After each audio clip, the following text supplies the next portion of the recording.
कबड्डी खेलिए, कबड्डी। कबड्डी? हाँ, कॉलेज के दिनों में तो बहुतों को चित किया हमने। पर ये सवाल पूछ क्यों रहे हो? कुछ मैच वैच होने वाला है क्या? अरे नहीं नहीं सर, दरअसल बात यह है कि तनुज को लेकर मेरे दिमाग में कुछ सवाल आपस में कबड्डी कबड्डी खेल रहे हैं, और जब तक उन सवालों के जवाब मुझे मिल नहीं जाते तब तक मेरी सांस अटकी रहेगी। अच्छा, चलो बताओ, कौन से सवाल हैं जो तुम्हारे पेट में उछल कूद रहे हैं? पहला सवाल तो ये कि अगर तनुज रंगा की गैंग में है ही नहीं तो फिर उसने ये जुर्म क्यों किया? ना तो दीपक के घर से पैसे चोरी हुए और ना ही उसकी तनुज के साथ कोई पुरानी दुश्मनी थी। दुश्मनी तनुज की नहीं फ्रेडी, किसी और की थी। कोई तो है जिसे दीपक की मौत से बहुत बड़ा फायदा पहुंचने वाला है, उसने ये सब करवाया है। सर एक अजीब सी बात पता चली। हाँ? क्या बात है? सर परसों हाईवे नंबर 47 पे एक एक्सीडेंट हुआ था किसी नरेश का, उसमें भी हस्बैंड और वाइफ दोनों जलकर मर गए थे। अच्छा, उनका इस केस से कुछ लेना देना है? हाँ सर, 4 बातें एक जैसी इन दोनों केसेस में।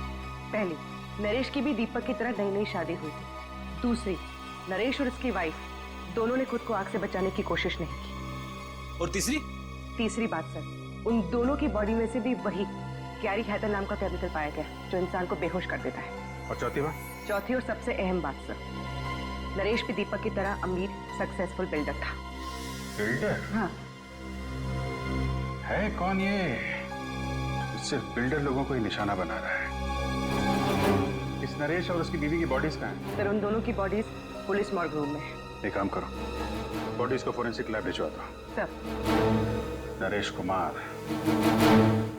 गोपी!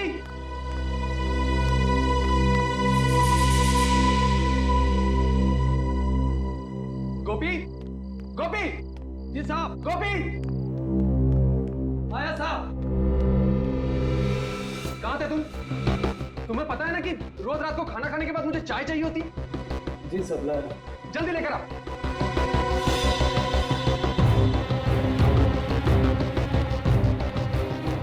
कभी कभी तुम्हें क्या हो जाता है दीपक?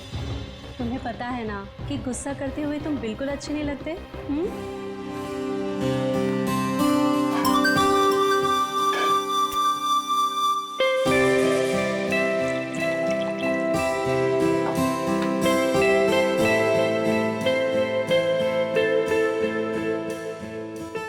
दीपक, कल सुबह इगतपुरी जाने का मेरा कोई मूड नहीं है।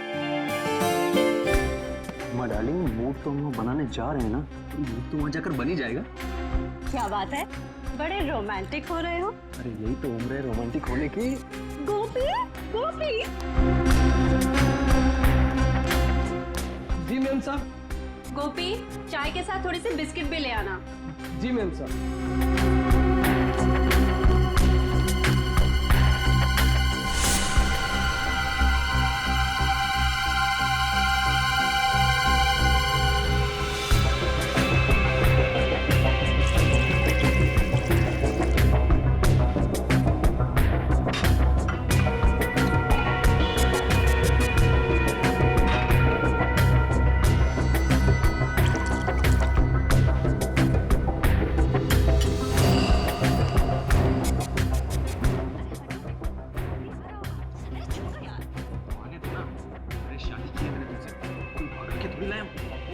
हटो हटो, दौड़ो।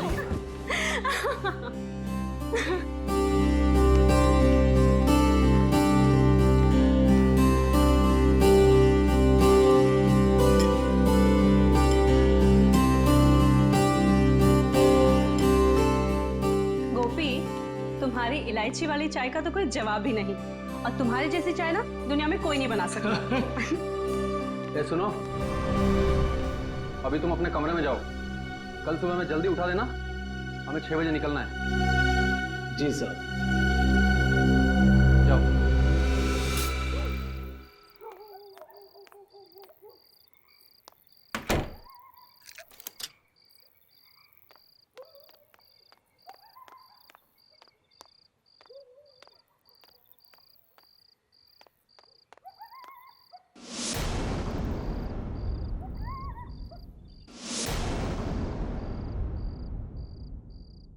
दीपक, हेमा, दीपक, दीपक, दीपक रेडी?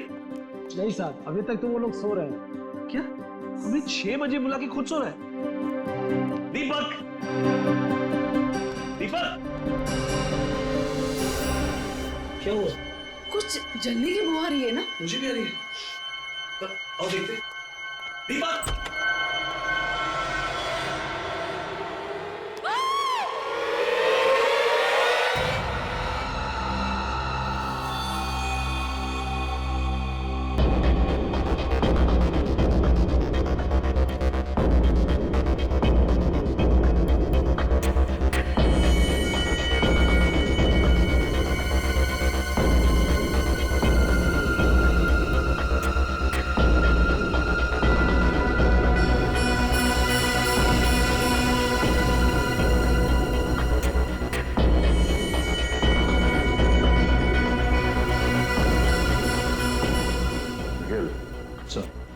जरा उस सर्वेंट गोपी को बुलाओ। सर।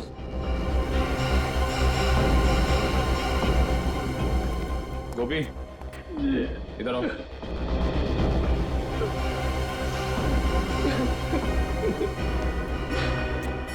सुनो, जरा अंदर चलो। सर,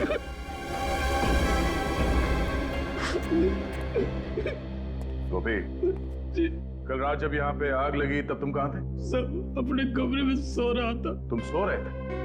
तुम्हारे साहब और मेम साहब यहाँ पे चीख रहे थे, चिल्ला रहे थे और तुम खर्राटे मार रहे थे। ऐसी कौन सी नींद है तुम्हारी जो इनके चीखने पे या आग के धुएं से नहीं खुली? अरे नहीं सर, हमारा कमरा वहाँ नीचे है ना, वहाँ धुआं नहीं पहुंचा, इसलिए।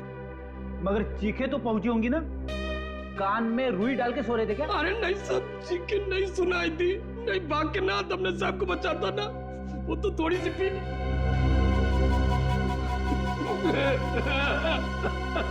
शर्म आनी चाहिए। अगर तुम शराब के नशे में नहीं होते तो शायद तुम्हारे साहब और मेम साहब आज जिंदा होते। अच्छा, कल रात यहाँ पे और कौन कौन था? नहीं नहीं, कोई और नहीं था, हम सिर्फ 3 लोग थे यहाँ पे।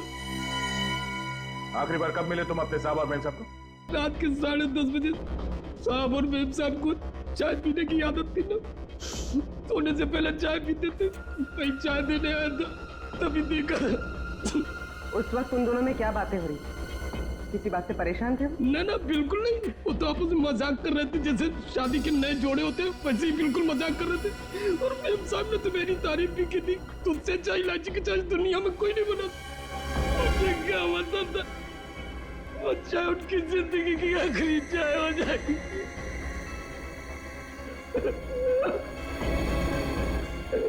कमाल है, इस कमरे में आग लगी पर पलंग और गद्दे के अलावा यहाँ पे और कुछ नहीं जला। पर सर, जब दीपक और रीमा आग में जल रहे थे, वो चुपचाप सोते रहे। वो चीखे क्यों नहीं, चिल्लाए क्यों नहीं, यहाँ से भागे क्यों नहीं?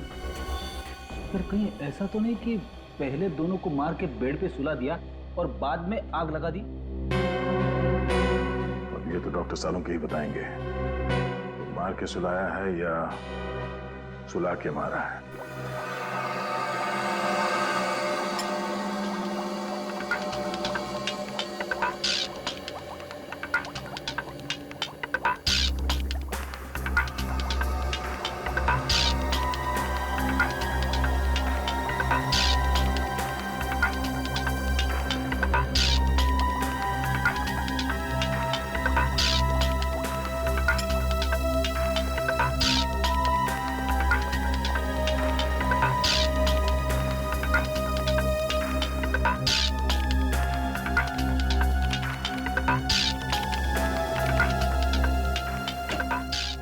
अभिजीत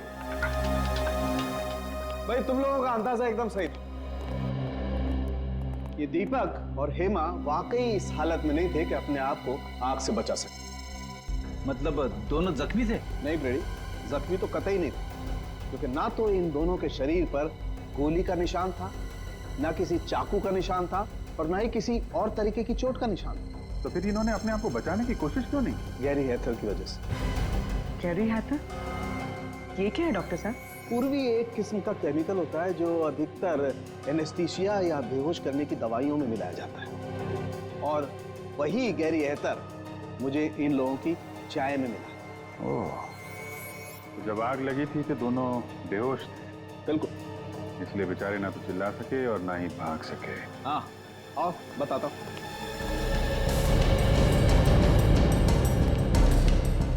ये देखो, टेबल लैंप के इस वायर को शॉर्ट किया गया। अब जैसे ही ये टेबल लैंप जला होगा, ये वायर धीरे धीरे गर्म होना शुरू हुआ और इतना गर्म हो गया होगा कि इसमें स्पार्क हुआ होगा और उस स्पार्क की वजह से आग लग गई। ओह, तो आग इससे लगी? ये तो तुम लोग पता करो। आग कैसे भी लगी हो डॉक्टर साहब, लेकिन ये तो पक्का है कि दोनों का खून हुआ है। एक मर्डर है। खूनी को मालूम था कि दोनों रात में सोने से पहले चाय पीते, इसलिए चाय में उसने बेहोशी की दवा मिला दी और दोनों को बेहोश कर दिया। कुछ देर के बाद शॉर्ट सर्किट हुआ और आग लग गई। सर, घर का नौकर गोपी कह रहा था कि रात को 10:30 बजे चाय देने के बाद वो अपने कमरे में सोने चला गया था। रात को मेन गेट उसी ने बंद किया और फिर सुबह उसी ने खोला। सर, तो कहीं ये सब गोपी ने तो नहीं किया? हो सकता है। मुझे लग रहा है कि ये काम अकेले गोपी के बस का नहीं है, कोई और भी है जो इसके साथ मिला हुआ है। पहले एक काम करते हैं, दीपक और हेमा, इनकी पूरी डिटेल्स निकालते हैं, इनकी पूरी हिस्ट्री। जी हाँ, वो सारी डिटेल्स मुझे जल्दी से जल्दी चाहिए। Thank you sir. ये रही दीपक की जन्म कुंडली। Very good. पिछले 6 महीनों में उस पर 2 बार हमला हो चुका है, पर किस्मत से वो दोनों बार बच निकला। और दोनों बार जब इस पे हमला हुआ तो ये मीटिंग के लिए अकेला जा रहा था। सर, अगर ये कोई बिजनेस से रिलेटेड दुश्मनी होती फिर तो उसे दीपक के पार्टनर मनीष को भी अपना निशाना बनाना चाहिए। सिर्फ दीपक ही क्यों? वही तो हैरानी की बात है सर। ये दीपक और मनीष हमेशा साथ साथ जाते थे मीटिंग करने के लिए, पर जिन 2 दिनों में दीपक पे हमला हुआ, 7 मार्च और 14 मई को, तब मनीष उसके साथ नहीं था।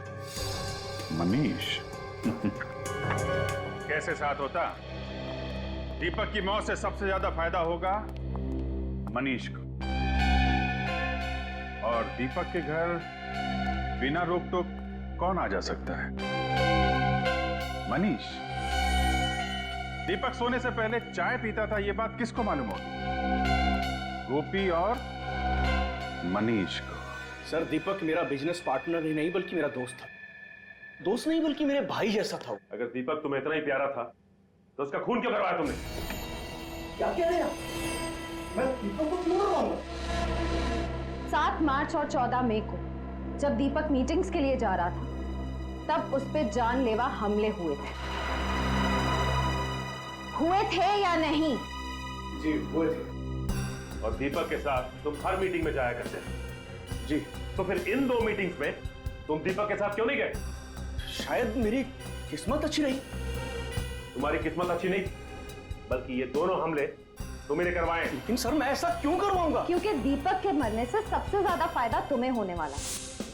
ये सारा बिजनेस तुम्हें मिल जा, तुम इसके अकेले मालिक बन जाते। वो तो दीपक नहीं मरता तब भी मैं मालिक बन जाता। क्या मतलब? देखिए, दीपक इस बिजनेस से परेशान हो चुका था और उसने ये बिजनेस छोड़ने का फैसला कर लिया था। क्यों?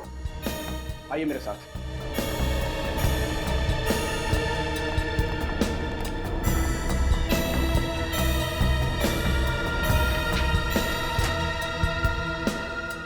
दीपक बिजनेस इनकी वजह से छोड़ रहा था।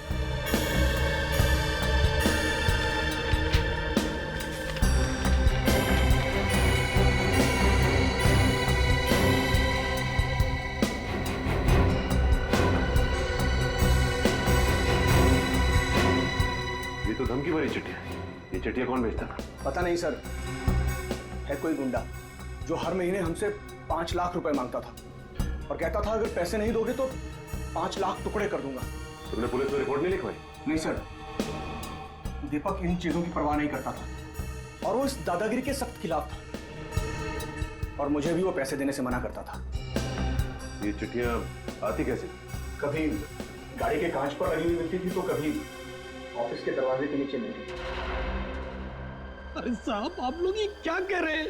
साहब की चाय में बेहोशी की दवा क्यों मिलाऊंगा आखिर में? ताकि दीपक और हेमा सोते रहे, कमरे में लगी आग से वो खुद को बचा ना पाए। इतनी घिनौनी हरकत तुम सपने में भी नहीं कर सकते। और साहब के साथ नमक खाना उम्मीद करने से पहले अपनी जान न दे देते। समझ कर रखे आप लोग। देख, ये सब बातें किताबों में अच्छी लगती हैं, और सच तो ये है थोड़े से पैसे के चक्कर में तेरा ईमान टकमगा गया। तूने अपने साहब और मेन साहब की जान ले ली, समझा? अरे झूठे साहब, ये झूठे। किसने दिए थे तुम्हें पैसे ये सब करने के लिए, बताओ? किसी ने नहीं दिए सब। तो फिर तुमने चाय में वो नशे की दवाई क्यों मिलाई? हाँ, लैम्प के साथ छेड़खानी क्यों की तुमने? बोलो, शॉर्ट सर्किट क्यों किया? उस लैम्प को मैं क्या छूऊंगा? मैं कैसे छेड़खानी कर सकता हूँ उसको?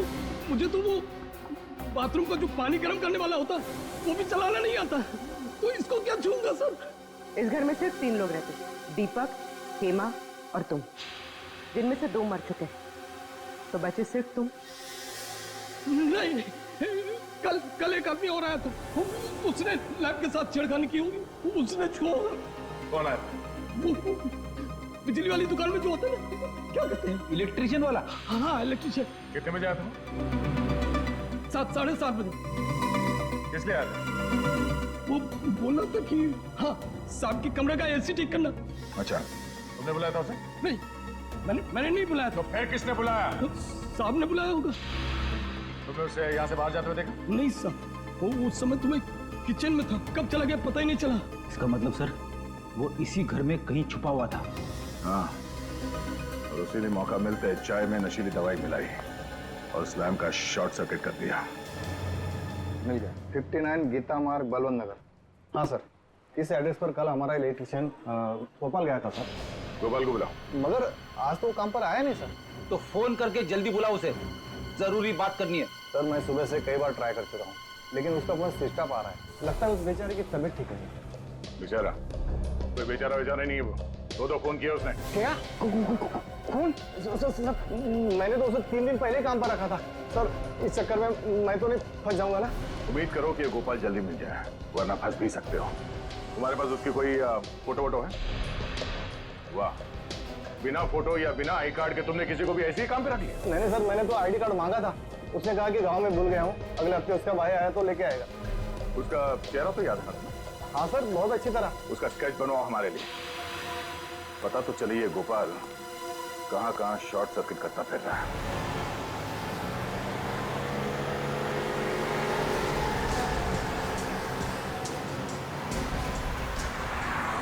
सर उस इलेक्ट्रिशियन ने बहुत लंबी चौड़ी प्लानिंग की दीपक और हेमा को मारा। सर ना सिर्फ उसने उनके लैम्प के तार के साथ छेड़खानी की, बल्कि उनके चाय में बेहोशी की दवा भी मिला दी। मुझे तो लगता है कि एसी ठीक करने के बाद भी वो घर से गया ही नहीं होगा, वहीं पे कहीं छुप के बैठा होगा, इंतजार कर रहा होगा कि कब वो दोनों वापस आएंगे और कब वो उनकी चाय में वो बेहोशी की दवा मिलाएगा। पर ये बात तो सिर्फ दीपक का नौकर गोपी ही जानता था कि उन दोनों को रात में चाय पीने की आदत है। सर मुझे तो लगता है ये गोपी भी इस जुर्म में शामिल है, क्योंकि सर बिना किसी अंदर वाले की मदद के ये गुनाह कर पाना थोड़ा मुश्किल लगता है सर। गुनाह किसी अंदर वाले ने किया है या किसी बाहर वाले की मदद से किया गया है, ये तो स्केच की पहचान होने के बाद ही पता चलेगा। हाँ श्रेया, अच्छा उस इलेक्ट्रिशियन का स्केच है हमारे क्रिमिनल रिकॉर्ड में, क्या नाम है उसका? ओके ठीक। हाँ बोलो। अच्छा ठीक है सर, वो इलेक्ट्रिशियन गोपाल एक तनुज नाम का पुराना मंझा हुआ अपराधी। तनुज? और वो धमकी भरे खत, उसका कुछ पता चला? हाँ सर, उन पे लगे हुए इंग्लिश के निशान बता दें कि वो रंगा नाम के मुजरिम थे। सर इस रंगा का भी पुराना रिकॉर्ड है, बिल्डर्स बिजनेसमैन वगैरह को धक्का के पैसे लेते। तब ये तनुज रंगा के लिए काम कर रहा है। और सर रंगा ने शायद उन दोनों को इसीलिए मरवा दिया क्योंकि दीपक ने उसे पैसे देने से इनकार कर दिया। लेकिन सर हम इस रंगा तक पहुंचेंगे कैसे, क्योंकि हमारे पास इसका कुछ अता पता भी नहीं है। निखिल, चूहे को बिल से बाहर निकालने का सबसे अच्छा तरीका क्या है जानते हो? क्या है सर? चूहे के बिल के बाहर रोटी का टुकड़ा फेंको और आराम से बैठ के तमाशा देखो। इस रंगा नाम के चूहे को बाहर निकालने के लिए रोटी खिलाएगा मनीष, दीपक का पार्टनर मनीष।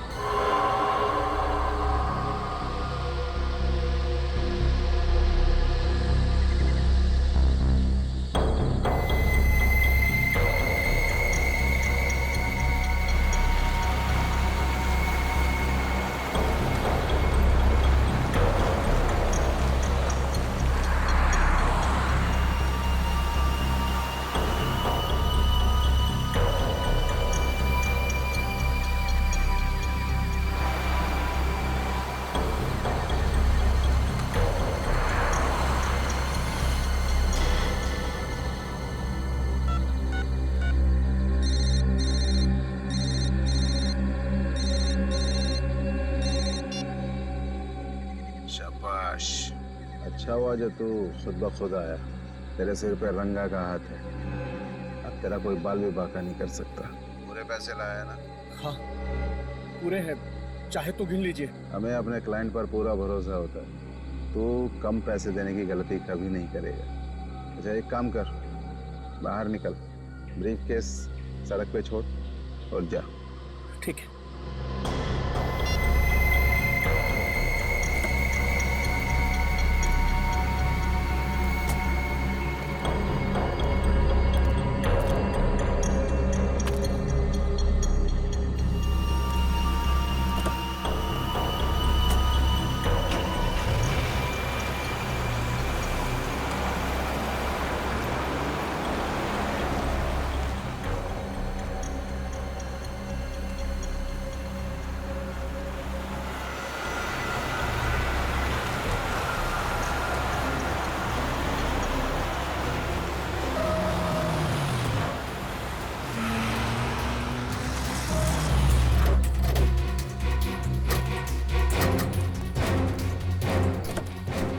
निकल।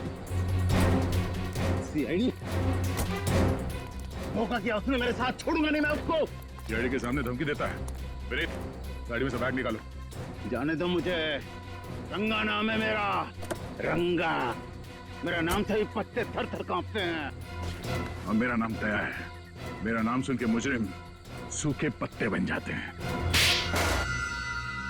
साहब मुझे माफ कर दो साहब, अब शेर है, मैं चूहा हूँ साहब, मेरा आपका मुकाबला है साहब। दीपक को क्यों मारा?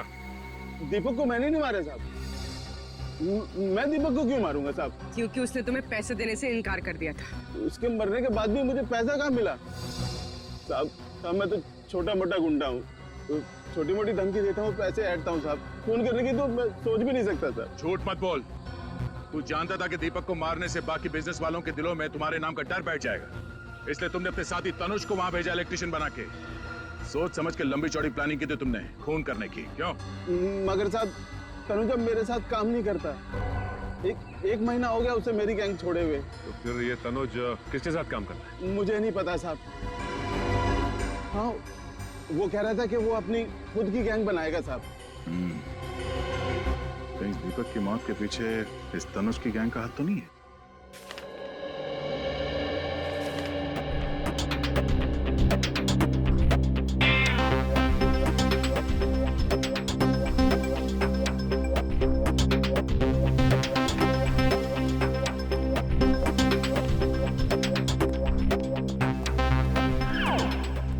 सर, आपने कभी कबड्डी खेली है? कबड्डी? कबड्डी? हाँ, कॉलेज के दिनों में तो बहुतों को चित किया हमने। पर ये सवाल पूछ क्यों रहे हो? कुछ मैच वैच होने वाला है क्या? अरे नहीं सर, दरअसल बात यह है कि तनुज को लेकर मेरे दिमाग में कुछ सवाल आपस में कबड्डी कबड्डी खेल रहे हैं, और जब तक उन सवालों के जवाब मुझे मिल नहीं जाते तब तक मेरी सांस अटकी रहेगी। अच्छा चलो बताओ, कौन से सवाल हैं जो तुम्हारे पेट में उछल कूद रहे हैं? पहला सवाल तो ये कि अगर तनुज रंगा की गैंग में है ही नहीं तो फिर उसने ये जुर्म क्यों किया? ना तो दीपक के घर से पैसे चोरी हुए और ना ही उसकी तनुज के साथ कोई पुरानी दुश्मनी थी। दुश्मनी तनुज की नहीं फ्रेडी, किसी और की थी। कोई तो है जिसे दीपक की मौत से बहुत बड़ा फायदा पहुंचने वाला है, उसने ये सब करवाया है। सर एक अजीब सी बात पता चली। हाँ? क्या बात? सब परसों हाईवे नंबर 47 पे एक एक्सीडेंट हुआ था किसी नरेश का, उसमें भी हस्बैंड और वाइफ दोनों जलकर मर गए थे। अच्छा, उनका इस केस से कुछ लेना देना है? हाँ सर, 4 बातें एक जैसी इन दोनों केसेस में। पहली, नरेश की भी दीपक की तरह नई नई शादी हुई थी। दूसरी, नरेश और उसकी वाइफ दोनों ने खुद को आग से बचाने की कोशिश नहीं की। और तीसरी बात सर, उन दोनों की बॉडी में से भी वही कैरी हैथर नाम का केमिकल पाया गया जो इंसान को बेहोश कर देता है। और चौथी बात? चौथी और सबसे अहम बात सर, नरेश भी दीपक की तरह अमीर सक्सेसफुल बिल्डर था। बिल्डर? हाँ। है कौन ये? सिर्फ बिल्डर लोगों को ही निशाना बना रहा है। इस नरेश और उसकी बीवी की बॉडीज कहाँ हैं? सर उन दोनों की बॉडीज पुलिस मॉर्ग रूम में है। एक काम करो, बॉडीज को फोरेंसिक लैब भिजवा दो। सर, नरेश कुमार, इनके घर वालों से भी मिलना पड़ेगा। हमारी तो कुछ भी समझ में नहीं आ रहा है साहब कि खूनी कौन होगा। मेरे बेटे की तो किसी से दुश्मनी भी नहीं थी साहब, किसी से दुश्मनी नहीं। और आपकी बहू प्रीति की? वो बेचारी तो यहाँ ज्यादा किसी को जानती तक नहीं थी, कनाडा में ही पली बड़ी थी। तो क्या उसने शादी के बाद यही रहने का मन बना लिया था? नहीं, बल्कि नरेश ने अपना बिजनेस छोड़ के प्रीति के साथ कनाडा जाके सेटल होने का प्लान बनाया था। यानी नरेश भी अपना बिजनेस छोड़ना चाहता था, बिल्कुल दीपक की तरह। अच्छा, ये नरेश अपना बिजनेस क्यों छोड़ना चाह रहा था? कुछ मालूम है आप लोगों को? वो हमसे बिजनेस की बातें शेयर नहीं किया करता था। तो क्या पिछले कुछ दिनों में वो परेशान था या उसे किसी तरह की धमकियां मिल रही थी? धमकियों का तो पता नहीं, लेकिन कुलभूषण की वजह से वो बहुत परेशान था। कुलभूषण की वजह से? ये कुलभूषण कौन है? वो एजेंट जो मेरे बेटे को कनाडा जाने के लिए वीजा का इंतजाम कर रहा था साहब। लाखों रुपए ऐंठ लिए उसने, लेकिन वीजा नहीं दिला पाया। ये वीजा ना दिलवा पाने पे क्या उसने आपके पैसे लौटाए? बिल्कुल नहीं, बल्कि धमकियां और देकर गया कि अगर आप दोनों सलामती चाहते तो पैसों को भूल जाओ। तो आप लोगों को पुलिस की मदद लेनी चाहिए थी ना? लेना तो चाहता था, पर डरता था कि कहीं बहू फंस न जाए। लेकिन आपकी बहू कैसे फंस सकती है? क्योंकि प्रीति ने नरेश को कुलभूषण से मिलवाया था। आपकी बहू प्रीति ने? हाँ। तो क्या प्रीति कुलभूषण को पहले से जानती थी? हाँ, प्रीति कुलभूषण को बहुत अच्छे से जानती थी, बहुत पहले से। और उसने कहा था कि उसकी फैमिली का वीजा कराने में भी कुलभूषण ने उसकी मदद की थी। हम आपके बेटे और बहू की फोटो देख सकते हैं? वो दूसरे वाले घर पर है साहब। मेरे बेटे नरेश की मौत के बाद मेरा वहां पर मन नहीं लगता था साहब, इसलिए हम लोग यहाँ पर आ गए। लेकिन फिर भी साहब, मैं आज शाम तक आपको फोटो भिजवा देता हूँ। थैंक्स। लगता है हमें भी कनाडा का वीजा लेना पड़ेगा इस कुलभूषण से।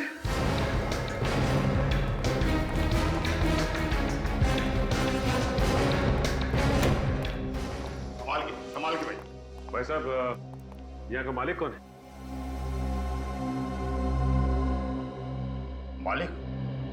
मालिक तो आपके सामने खड़ा है। तो आप हैं कुलभूषण?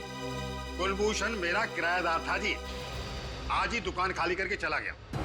कुलभूषण चला गया? अरे चला क्या गया जी, मैंने उसे निकाल दिया। बहुत शिकायत थी उसके खिलाफ कि वो शराफत की आड़ में बहुत गैरकानूनी काम करता है। भाई साहब, भीतर से निकालिए, कभी भी आ जाएगा, कहेगा मेरा फोटो खराब कर दिया। भाई साहब, ये बताइए कि आपके पास उसकी फोटो तो होगी ना? फोटो तो मेरे पास है, और मैं आपको क्यों दिखाऊं? क्यों? देखिए, हम लोग सीआईडी से, और हमें शक है कि कुलभूषण का हाथ दीपक नाम के बिल्डर के खून में भी है। वो दीपक कुमार जो 2 दिन पहले अपने घर में जलकर मर गया था? जी, हम उसी की बात कर रहे हैं। एक मिनट। ये वो एग्रीमेंट है जिससे दुकान को मैंने किराए पर दिया था। मैं उससे सिग्नेचर करवाने लाया था। उसका फोटो इसमें है, देखिए।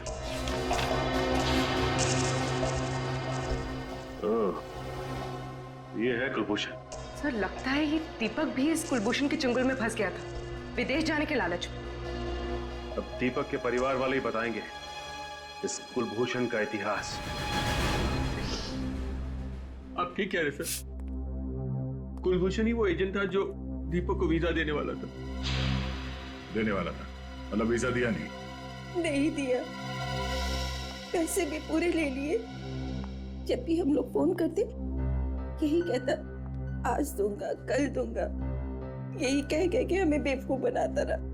दीपक ने तो बोल भी दिया था कि 1 हफ्ते में वीजा बना के दे देना, नहीं तो पैसे लौटा देना, नहीं तो हम पुलिस में कंप्लेन कर देंगे। फिर क्यों? हमने अपना बेटा खो दिया। अच्छा, अब दीपक को धमकी वाली चिट्ठियां आती थी, इसके बारे में कुछ मालूम है आप लोगों को? नहीं, दीपक ने इसके बारे में कुछ नहीं बताया हमें। अच्छा, इस कुलभूषण को कैसे जानते थे आप लोग? हम नहीं जानते थे। हमारी बहू हेमा अच्छी तरह से जानती थी, उसी ने हमें मिलवाया था। पर हेमा तो बाहर पली बड़ी है, तो वो कुलभूषण को कैसे जानती थी? मुझे नहीं मालूम।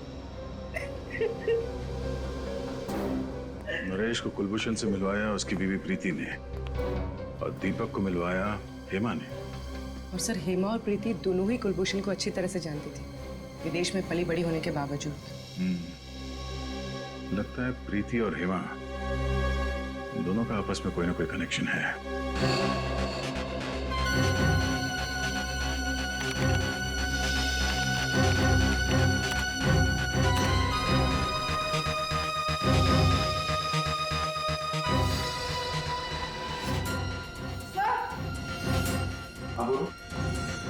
सही, कुलभूषण नहीं, इसका असली नाम रणदीप है। रणदीप?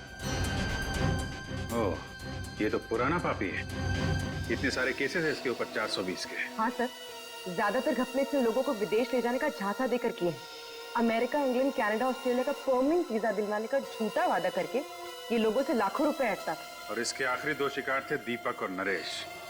मगर सर, इस रणदीप ने तो कई सारे लोगों को चुना लगाया होगा, तो फिर इसने दीपक और नरेश की जान क्यों ली? शायद उन दोनों को रणदीप की असलियत के बारे में पता चल गया होगा, इसलिए रणदीप ने तनुज की मदद से दोनों को रास्ते से हटा दिया। सर, इसमें यह भी लिखा है कि ये रणदीप शादियां भी करवाता था, अमीर परिवारों के लड़कों के लिए एनआरआई बहुएं भी लाता था। अच्छा, एनआरआई शादियां? ये इस रणदीप की एक और तरकीब होगी लोगों को फंसाने की। सर, लगता है ये रणदीप उन्हीं लोगों को अपने जाल में फंसाता होगा जिन्हें या तो विदेश जाने का चस्का है या फिर विदेश में रहने वाले भारतीय लोगों से शादी करने का। मगर हेमा इस रणदीप की इतनी तारीफ क्यों कर रही थी? दीपक के माता पिता ने बताया था ना कि कुलभूषण हेमा को काफी सालों से जानता था। पर सर, दीपक के माता पिता तो ये भी कह रहे थे कि हेमा ऑस्ट्रेलिया में पली बड़ी, फिर इसका इंडिया में रहने वाले 420 रणदीप से पाला कैसे पड़ गया? और नरेश के माता पिता भी कह रहे थे कि उनकी बहू प्रीति काफी सालों से कुलभूषण को जानती थी। सर, इस रणदीप ने पहले हेमा और प्रीति को अपने जाल में फंसाया और फिर उनके जरिए दीपक और नरेश को अपना शिकार बनाया।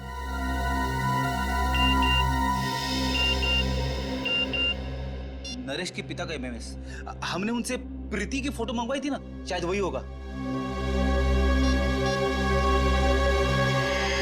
हाँ सर, ये प्रीति है। सर, ये तो हेमा है। ये?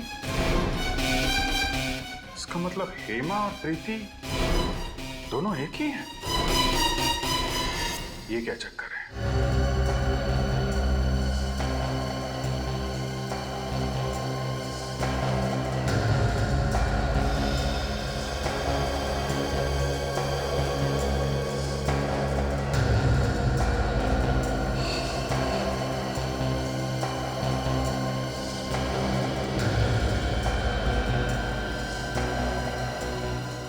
अब फोटो के अंदर घुस ही जाओगे क्या सालू के साथ? इतनी बारीकी से क्या देख रहे हो? हेमा की आंखें। नहीं तो क्या मिला कुछ आंखों में आपको?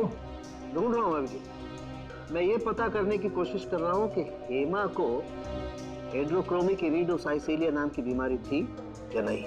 हेड्रोक्रोमिक इरिडोसाइसिलिया, ये क्या होता है डॉक्टर साहब? बच्चे, एक आंखों की ऐसी बीमारी होती है जिसका अगर वक्त पर इलाज न किया जाए तो आंखों की रोशनी जाती रहती है। अरे बाप रे, ये तो बड़ी खतरनाक बीमारी है। मतलब हेमा और प्रीति को ये बीमारी थी?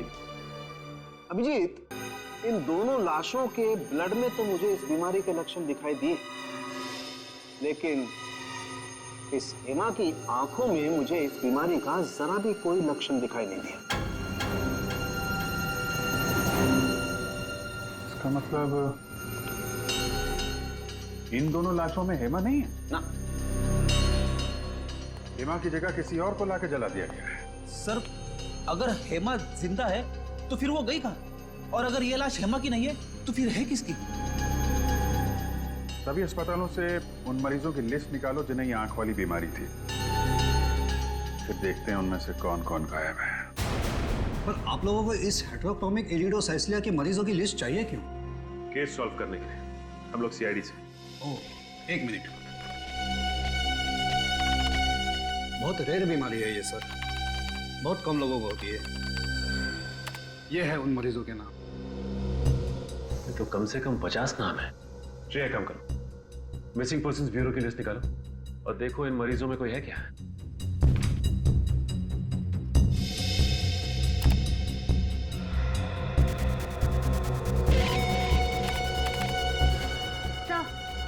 सर आभा का नाम है इसमें।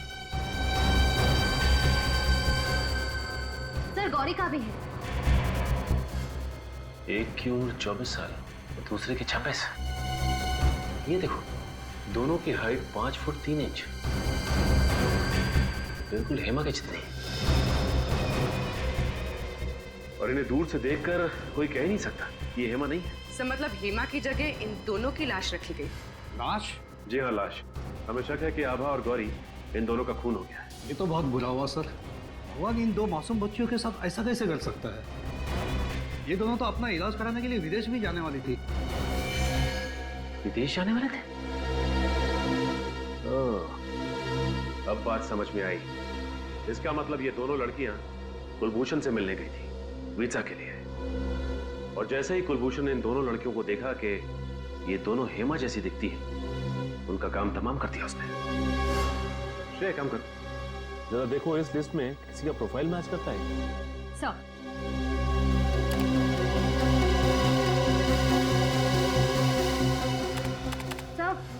सर है, ये पूनम इसकी प्रोफाइल हेमा के प्रोफाइल से मैच करती है। तो इसका मतलब पूनम की जान भी खतरे में है। सर ये रहा बंगला नंबर 23। सर पूनम यहीं रहती है।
छोड़ दो मुझे नहीं जाना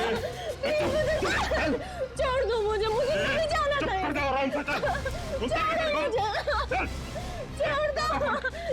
तो रणदीप और तनुज है। ये तो पूनम को जबरदस्ती लेके जा रहे हैं। लगता है एक और अमीर आदमी को मारने का प्लान है। चल अंदर बैठ।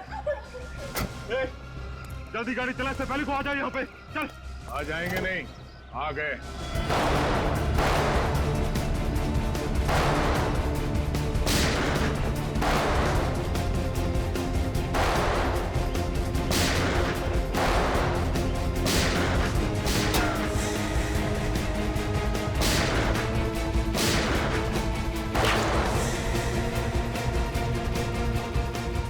विनीत, कवर करो मुझे। Yes sir.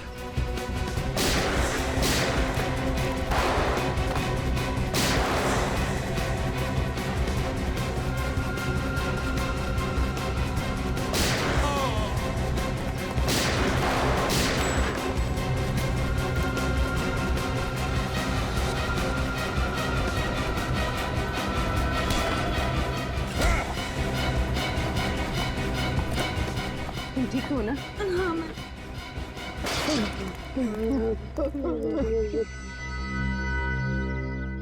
मेरी भतीजी, वो चुन चुन कर अमीर लोगों को फंसा कर शादी करते और मैं उन्हें वीजा का लालच देकर लाखों रुपए ऐंठ लेता था। जब तुम लोगों को महसूस हुआ कि ये मुर्गी और सोने के अंडे नहीं देगी, तो तुम लोगों ने दो खून कर दिए, एक लड़के का और उन मासूम बेचारी लड़कियों का जिन्हें आंखों की बीमारी है। हाँ? ये सब रणदीप का प्लान था। मैं तो सिर्फ सुपारी लेकर खून करता हूँ। तुम्हारा अगला शिकार कौन है? हा? और किसका करने वाला है? गौरव कौन? मशहूर बिजनेसमैन गौरव विक्रांत। वो इस वक्त हेमा से शादी कर रहा है। कहाँ है ये शादी? शादी कहाँ है?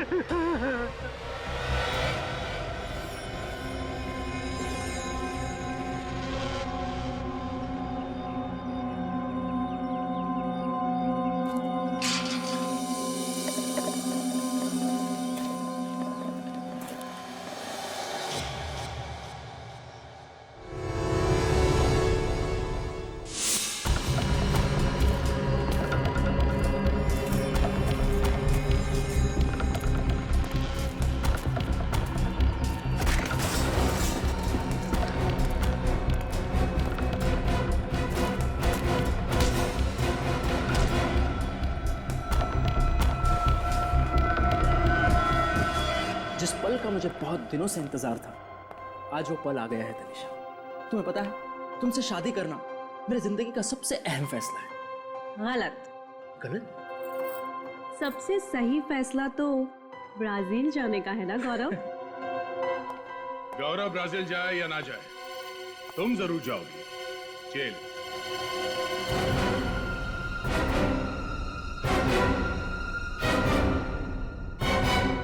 जेल? आप लोग मेरी बीवी को जेल में डालेंगे? सिर्फ जेल में ही नहीं डालेंगे, बल्कि आपकी बीवी को बड़े सम्मान के साथ फांसी के फंदे पर चढ़ाएंगे। तनिषा, ये सब लोग क्या कह रहे हैं? तनिषा नहीं, हेमा और प्रीति। क्यों, और भी बहुत सारे नाम है ना तुम्हारे। जाने दो मुझे, ए, वरना अगले 5 सेकंड में इस कबूतर का भेजा फर्श पे पड़ा होगा। तनिषा, ये क्या कर रही हो तुम? तुम मुझ पर गन डाल रही हो? अपने पति को जान से मारोगी तुम? सॉरी गौरव, वैसे भी तुम्हारी जीवन रेखा कम थी, लेकिन अब सीआईडी के आने से और कम हो गई है। 1 2 3 4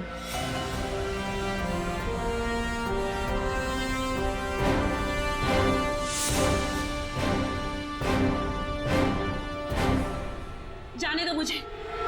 जाने दूं?